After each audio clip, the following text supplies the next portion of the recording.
네, 그러면 이번 시간에는 요즘에 금, 네, 저는 이제 후회하는 분들 굉장히 많을걸요. 금 하면 제 이제 몸 안에 이에 이제 있는 네. 금 말고 딱히 금이 없어요, 실물금이. 네, 근데 그 금이 지금 뭐 어마어마하게, 아니, 자제분들 네? 보통 금반지 이런 돌반지 뭐 이런 거, 네. 난 안 받은 것 같은데. 아 그래요. 네. 어. 난 주는 것도 싫어하고 받는 네. 것도 싫어하잖아요. 네, 그래서 아마 나는 뭐 돌잔치도 안 했고 일단. 네네. 그래서 딱히 뭐 들어온 게 없었던 것 같아요. 네, 그래서 저는 금이 없는데 저한테 금 사라고 그렇게 2,000달러 때 얘기했던 분이 있습니다. 2,000달러에서 나한테 금 사라. 에이 멍충아 제발 좀 사라. 뭐 이게 2만 달러 간다 그랬고 내가 저 사기꾼이라고 막 속으로 생각했던. 그러나 그 말이 점점 현실이 돼가고 있는 불안한 시대에 조규원 대표님 모셔봅니다. 스테커스. 네, 맞습니다. 회사 이름 바꿨어요? 아니, 원래 스테커스였습니다. 그랬나요? 네. 그때는 제가 작가님으로 모셨었구나. 네, 맞아요. 책 작가님으로 모셨는데 조규원 대표님 어서 오십시오. 어서 네, 오세요. 안녕하십니까. 네, 반갑습니다. 지금 제일 행복한 분들 중에 한 분. 와, 난 금을 뭐 투자하는 여러 방법이 있잖아요. 네. 근데 뭐 여러 방법들 가운데 진짜 실물금, 예를 들면 무슨 뭐 당근에서 구매하는 것까지 내가 다 배웠거든요. 네네. 근데도 2,000달러면 너무 비싼 거 아닌가? 이제 이러면서 옛날에 막 한돈에 4, 5만 원 하던 거 지금 뭐 그때 한 7만 원 했나? 뭐 그래갖고 7만 원 아니구나. 한 20만 원. 모르겠다 하여튼 그래갖고 그렇게까지 나 비싸게 안 산다 생각했는데 지금 그때 얘기한 거에서 딱 2배. 맞습니다. 지금 이제 4,000불 됐나요? 4,100불도 돌파했죠. 예. 근데 우리 조기현 대표는 예. 그냥 단순히 뭐 그냥 집안에서 금을 투자하시는 그런 분이 아니라 실제로 뭐 유통도 하시고 실제로 금을 다루시는 분이잖아요. 네, 맞습니다. 요즘에 금을 살 수 있어요? 실물 금을 살 수 있어요? 근데 돈 좀 사겠지. 아니 물량이 없을 네, 거의 구할 수가 없고요. 어느 정도냐면 물량 만약에 없- 내가 네. 뭐 돌반지 같은 거 하나 들고 종로에 이렇게 서 있으면 네. 한 사겠다고 20명 정도 줄을 쓸 정도로 그 정도로 수요는 되게 뜨거운데 공급이 너무 타이트합니다. 그래서 오늘 확인해 봤을 때 김치 프리미엄이라고 하는 우리나라에서는 실물 금을 살려면 웃돈을 얼마나 더 줘야 되냐를 네. 따져보니까 한 16%가 더 붙었더라고요. 네, 지금 KRX 금 시세랑 그다음 국제 시세랑 비교해도 한 16% 정도 차이가 나는 상황입니다. 그래요. 16%더 비싸게 우리나라 사람들은 사는 거예요. 그럼 네, 맞아요. 금을 살려면 그 정도는 지불해야 금을 구할 수 근데 있다. 우리나라에서 금 누가 만들겠어요? 금을? 네. 누가 만들어? 만들어야 팔죠. 종로에서 만드시나? LS가 만들잖아요. LS가. 그래요? 네. LS가 만들어? 네. 그러니까 만드는 업체도 한정돼 있어요.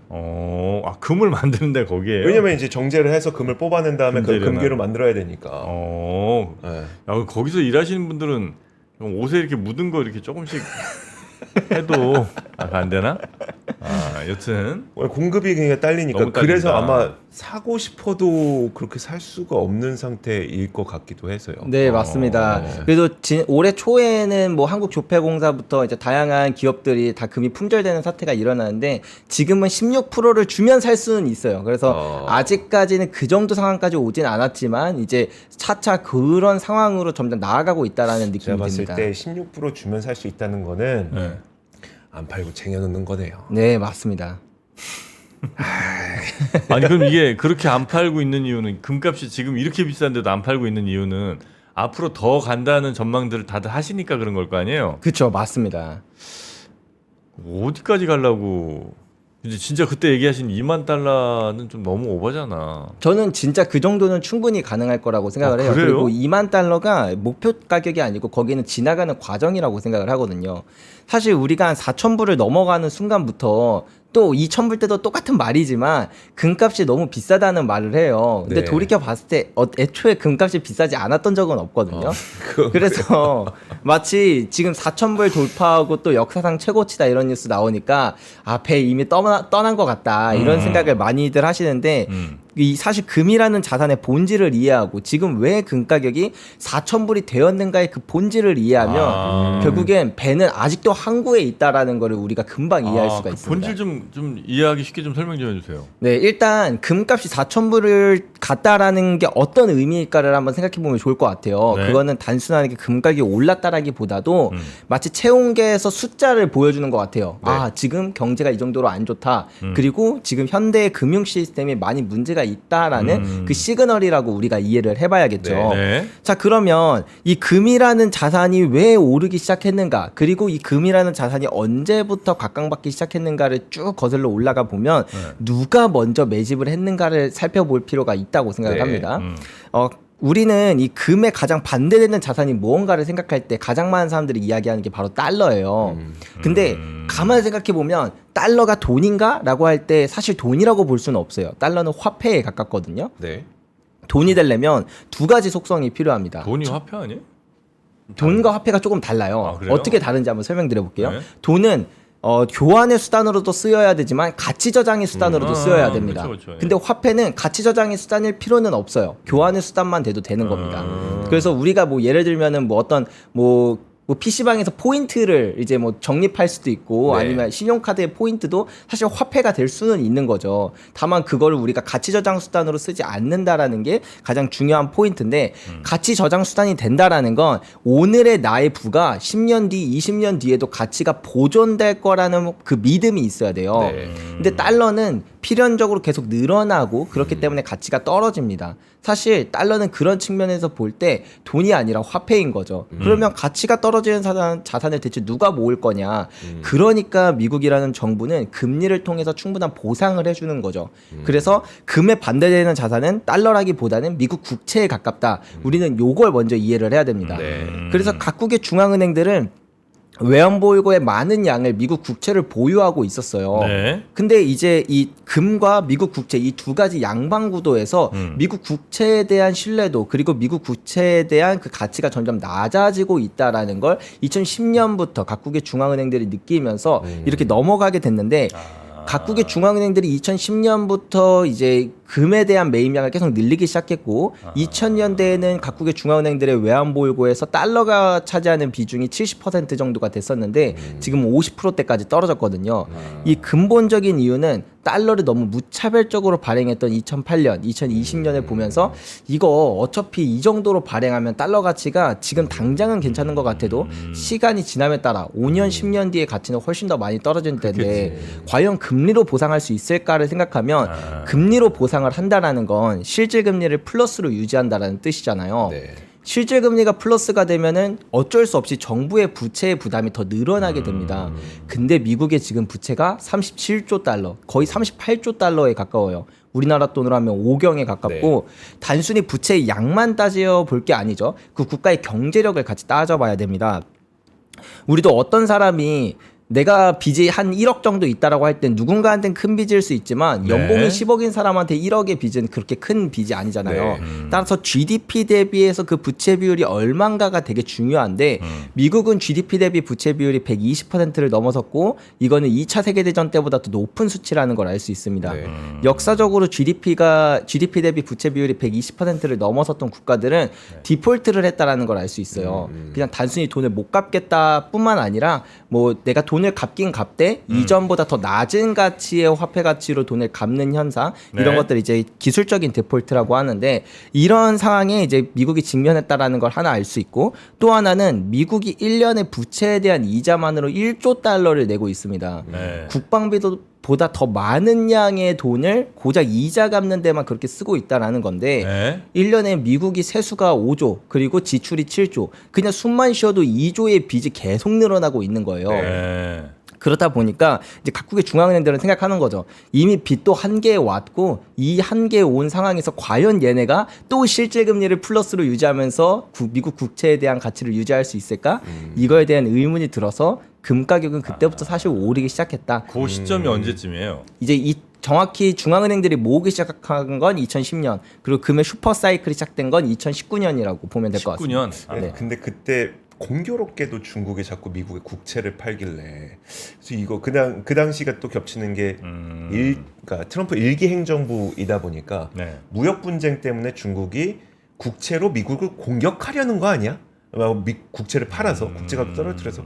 근데 그 공교롭게도 그 시점이 그냥 국채를 줄이고 금을 늘리던 시기였네요, 그냥. 네, 기본적으로는 그랬는데 이제 트럼프가 거기에 기름을 부은 거죠, 사실은. 그렇다 보니까 요즘에는 트럼프가 단순히 이제 어떤 관세 정책이나 이런 것뿐만 아니라 불확실성을 키우는 것 플러스 연준의 독립성을 훼손하는 그런 일들이 많이 나타나고 있습니다. 그 말은 더욱더 야, 미국이라는 국가는 내가 못 믿어도 그나마 연준은 독립적일 거라고 믿었는데 이 마지막 신뢰마저 끊어져 버리는 그런 사태가 일어나면서 원래 가고 있었던 탈세계화의 흐름 그리고 탈달러화의 흐름이 더욱더 네. 가속화되고 있다. 그래서 이렇게 생각하시면 될 것 금에 대한 같습니다. 수요가 있는 거다. 이제 금의 상대는 달러보다는 이제 미국의 국채가 가장 달러에 대응되는 자산인데 국채가 채권이 워낙 이제 망가지다 보니까 상대적으로 금에 대한 수요, 그다음에 금에 대한 믿음, 금에 대한 쏠림이 훨씬 더 강해졌다는 게 이제 기본 컨셉이라는 거죠. 네, 맞습니다. 근데 앞으로도 이거는 더 지속되고 더 강화될 가능성이 높고. 네, 이게 이제 결국에는 미국 정부가 이 부채 문제를 해결해야 될 시점이 왔고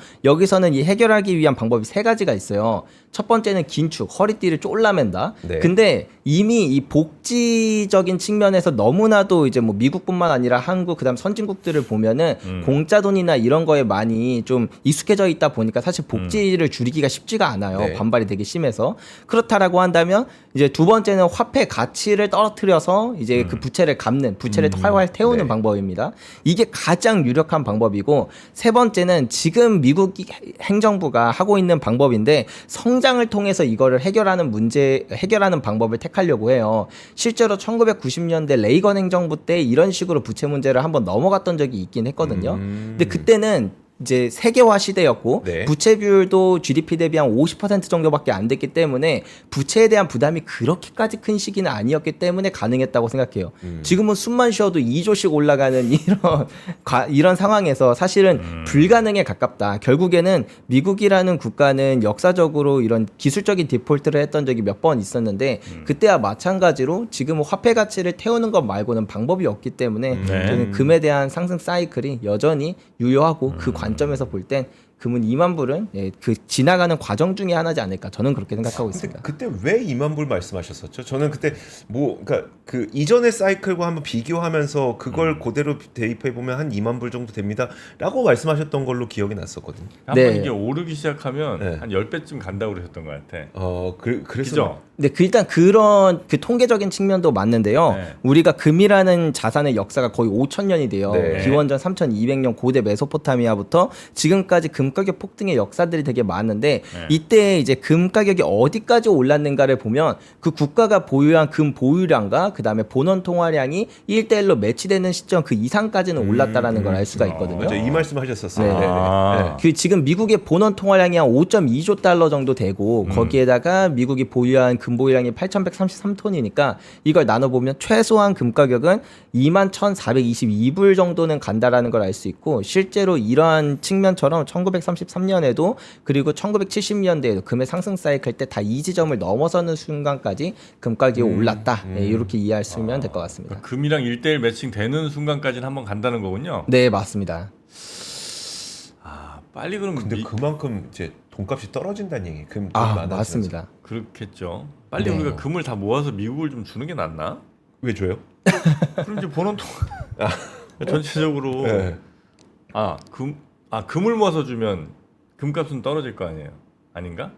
바보 같은 생각이지 한마디로. 자, 그래서 이제 금값은 그렇게까지 갈 수 있다는 건데 그러면 우리가 피부로 느낄 때는 한 돈에 지금이 2만 달러 4천 되면은, 달러니까 네. 5배면 거의 한 400만 원. 네, 한 돈에. 맞습니다. 한 요게 그 정도 될 수 있죠. 다이아몬드네. 네. 그렇게는 가면 안 될 것 같은데. 아. 그렇게 갈 수 있을까? 근데 실제로 그렇지 않았던 역사를 찾는 게 되게 어려워요. 미국만 보더라도 과거의 역사에서 항상 금가격 사이클 때 그 정도 올랐다는 게 있는데 그 전에 프랑스 혁명기라던가 아니 프랑스 혁명기 때는 한 300배에서 500배 올랐고요. 금이? 네, 그럼요. 네. 그리고 이제 근데 사실은 화폐 가치가 떨어진 거죠 그만큼. 뭐 그렇겠죠. 네, 맞습니다. 그리고 이제 뭐 독일 바이마르 공화국 때는 뭐 거의 52% 정도 상승을 했었고. 52조%. 네. 아니 그럼 뭐 그런 건 좀 약간 또 옛날에 좀 두더라도 당장 미국이 예를 들어 한 뭐 3년 5년 안에 화폐 가치가 한 10분의 1 이렇게 갈 수는 없을 거 아니에요. 그럼 진짜 미국은 그 전 세계 어떤 나라로부터도 신뢰라는 걸 아예 못 받을 거 아니에요. 1970년대도 사실은 그 10년이라는 기간 동안 뭐 오일 쇼크도 있고 다양한 게 있긴 있었는데 네. 그럼에도 불구하고 금 가격이 한 26배 정도 상승을 했어요. 70년대 10년간 네, 딱 10년간. 네. 근데 금 가격이 26배가 올랐다는 건 사실은 달러 가치가 26분의 1 토막이 났다라는 건데 그렇다고 해서 그때 막 물론 경제가 침체됐고 많이 힘들었지만 과연 그 정도로 미국이 신뢰를 잃었냐라고 하면 꼭 그런 건 아니거든요. 따라서 이 화폐 시스템이 다시 재조정되는 과정 가운데서 지금의 그 금 가격과 그다음에 화폐의 가치가 다시 재평가가 이루어지는 것뿐이지 그 과정 가운데서 현금을 들고 있는 사람들은 조금 리스크가 있겠지만 예, 현금이나 채권을 갖고 있는 사람은 리스크가 있겠지만 금을 보유함으로써 어느 정도 자산의 보존이 이루어진다라고 보시면 될 것 같아요. 근데 70년대는 금태환 때문이라고 네. 볼 수 있지 않을까요? 금태환이 이제 그런 화폐 시스템이 바뀌는 과정 가운데서 이게 우리가 생각해봐야 될 포인트가 그거예요. 근본이자에서 불안화폐 시스템으로 가기도 하고 불안화폐 시스템에서 태환화폐 시스템으로 다시 돌아가는 게 사실 역사 속에서 무한히 반복한다라는 걸 알 수 있거든요. 근데 우리가 마치 지금은 거의 한 40년에서 50년 동안 우리가 불안화폐 시스템에 살다 보니까 근본이제 시기가 되게 구시대적인 발상이라고 생각을 하기가 쉬워요. 근데 인류 역사를 돌이켜보면 불안화폐 시스템은 늘 존재했고 그 시스템의 마지막엔 다시 태환화폐 시스템으로 넘어갔고 태환화폐 시스템 마지막엔 또 불안화폐로 넘어가고 사실 반복될 뿐인데 우리는 계속 불안화폐 시스템에 살 때는 태환화폐 시스템 사는 사람들이 멍청해 보이고 태환화폐 시스템에 살 때는 불안화폐 시스템 그 가치도 없는 종이 쪼가리에 믿음에 뭘 믿고 기댄다. 사냐. 예, 이런 사람을 멍청해 보이고 하는 것처럼 사실은 지금은 태환화폐 시스템으로 가는 과도기에 있다라고 생각하는 게 더 맞을 것 그래요? 같아요. 네. 아니 근데 금이라는 게 과거에는 여러 자산들 가운데 매우 중요하고 매우 독보적인 자산 중에 하나라면 지금은 여러 자산들이 훨씬 더 좀 세분화되고 또 다양해지지 않았나 싶어서 그때처럼 그렇게 금에 집중되기는 좀 어렵지 않을까 하는 의심도 해봅니다. 일단 이렇게 한번 생각해 보시면 좋을 것 같아요. 그러면 과연 금이 아닌 어떤 자산을 돈으로서 쓸 수 있는가를 생각해 보면 네. 사실 많지가 않다라는 걸 알 수가 있어요. 왜냐하면 금이 5,000년 동안 돈으로 쓰인 게 그냥 단순히 옛날에도 썼으니까 지금도 써야지 이렇게 생각을 하지만 실제로는 그렇지 않거든요. 이걸 과학적으로 따져보면 우리가 원소 주기율표를 딱 두고 네. 여기서 이제 돈이 될 수 있는 속성들을 골라봐야 돼요. 첫 번째는 한정성이 있어야겠죠. 네. 희소하지 않으면은 가치가 계속 떨어질 수가 있으니까. 그래서 과거에는 뭐 소금을 돈으로 쓰기도 하고 뭐 독일 같은 경우에는 담배를 돈으로 쓰기도 했었어요. 근데 그런 건 제작도 가능하고 하다 보니까 어느 순간 물량이 너무 많아지면 가치가 폭락하고 그러면 네. 돈으로 잠깐 쓰였지만 다시는 돈으로 쓰이지 않는 그런 자산이 되거든요. 그래서 뭐 희소성, 불변성, 안전성, 그다음에 분할성 이 네 가지 속성을 다 치고 나면 결국에 금이랑 은 빼고는 지구상에서 쓸 수 있는 돈이 거의 없어요. 그렇다 보니까 돈으로 쓸 수 있는 원소가 별로 없더라. 네, 맞아요. 네. 그렇다 보니까 이제 금이랑 은이 5,000년이라는 시간 동안 돈으로서 쓰여 왔던 거고 지금도 왜 굳이 불편하게 전 세계 중앙은행들이 온 지구상에 있는 금의 20%나 되는 양을 실물로 직접 보유하고 있을까? 이걸 생각해 보면 금이라는 자산이 사실은 돈이 될 수 있는 원소 중에서 유일하구나. 이런 것들을 이해할 수가 있을 거라 생각합니다. 자, 그러면 좀 실무로 들어가서 금을 이제 뭐 더 갈 가능성이 높다고 보고 만약에 이제 산다면 현명하게 사야 될 거 아니에요. 투자를 할 때도 뭐 ETF도 있을 거고 아니면 그때 잠깐 얘기해 주신 뭐 저 단클에서 살 수도 있고 아니면 종로 금방 가서 살 수도 있고 아니면 지금 코리아 김치 프리미엄이 워낙 크다고 하니까 차라리 그럼 달러로 바꿔서 뭐 달러로 혹시 뭐 살 수 있는 방법을 찾는 게 낫나 뭐 이런 생각 좀 들긴 하거든요. 어떤 방법들이 있고 어떻게 하는 게 좀 현명합니까 지금?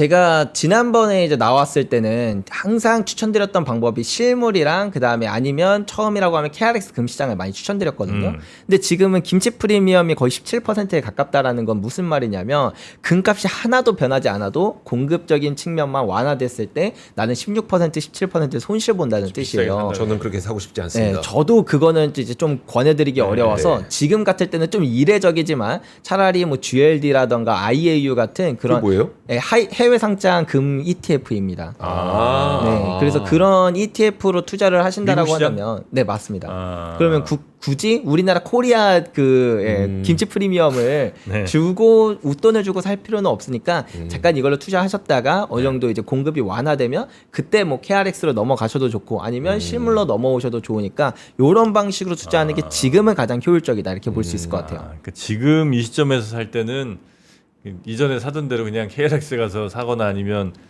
실물 금 사는 건 좀 바보 같은 짓이다. 뭐 꼭 그럴 것까지는 아닌데 그래도 좀 예, 가슴 아픈 일이긴 하죠. 네. 아니, 당연히 이 형 살 수 있으면 좀 싸게 사야죠. 네. 그렇게 사는 게 지금 이 시점에선 타이밍상으로는 그렇다는 말씀이신 거고 그 워낙 그 거래소도 아마 운영하시는 걸로 알고 있어서 이제 실제 부자분들도 많이 찾으실 거 아니에요. 네. 그러니까 그분들의 트렌드도 지금 금들을 계속 사모으는 그런 쪽이에요.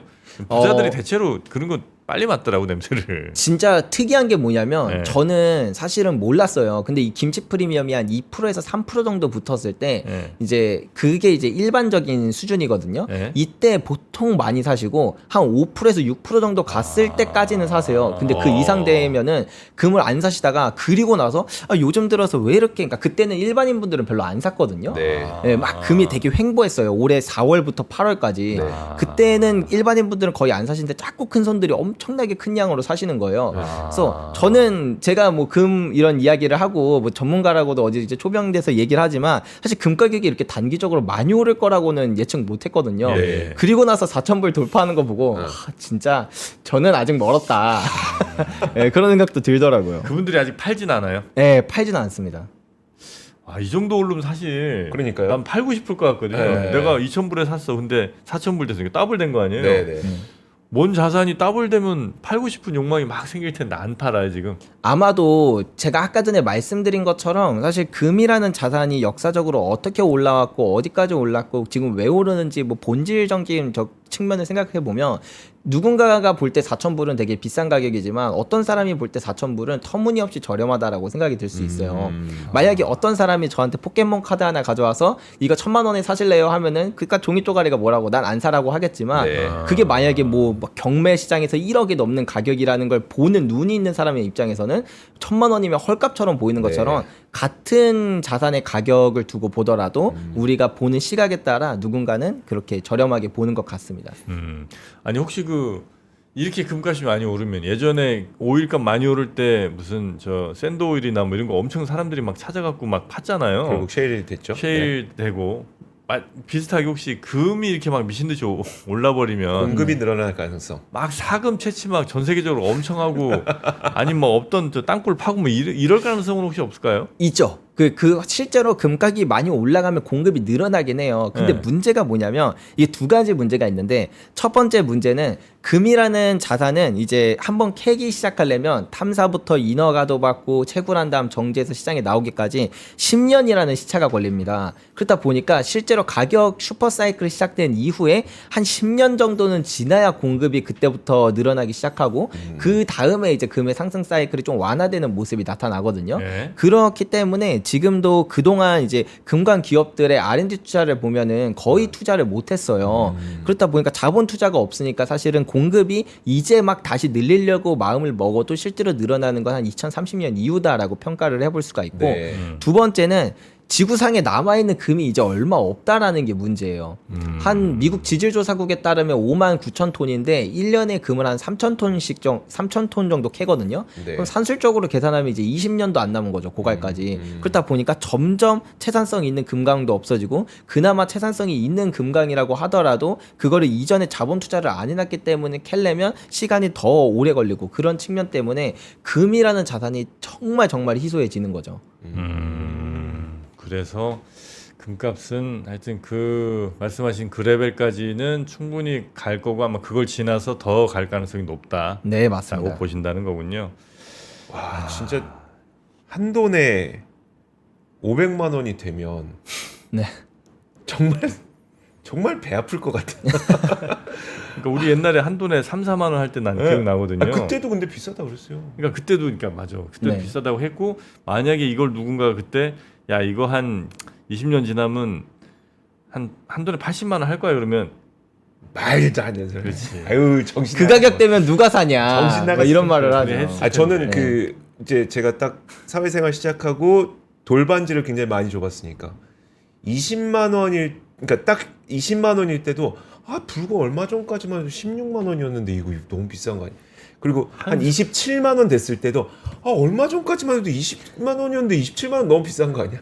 계속 이러고 살았거든요. 아, 네. 아, 그렇긴 했어요. 예. 네, 이제 80만 원인데 너무 비싼 거 아니야 생각이 들지만 아 모르겠어요 진짜. 요것 또한 나중에 되면 아 이거 얼마 전까지 80이었는데 200이면 너무 비싼 거 아니야 이 얘기를 할 수도 있다는 거죠. 근데 전 죽어도 16%의 김치 프리미엄을 주고 사고 싶지 않습니다. 저는 네. 진짜 그거는 누가 뒤에서 물건 쟁여놓고 안 푸는 거기 때문에 그건 제가 거기에 넘어가고 싶진 않아요. 네. 알겠습니다. 자 오늘은 우리 조규현 대표님과 함께 최근에 너무 많이 오른 것 같은 금 가격에 대한 이야기 좀 네. 나눠봤고요. 오늘 다시 마음은 먹습니다만 과연 내가 손을 금에게 내밀 수 있을까는 일단 다시 진짜 한번 모르겠어요 진짜. 봐야 되겠습니다. 자, 하여튼 대표님 대단히 부럽습니다. 감사합니다. 그리고 또 봬요. 네, 다음에 뵙겠습니다. 고맙습니다. 네, 감사합니다. 네.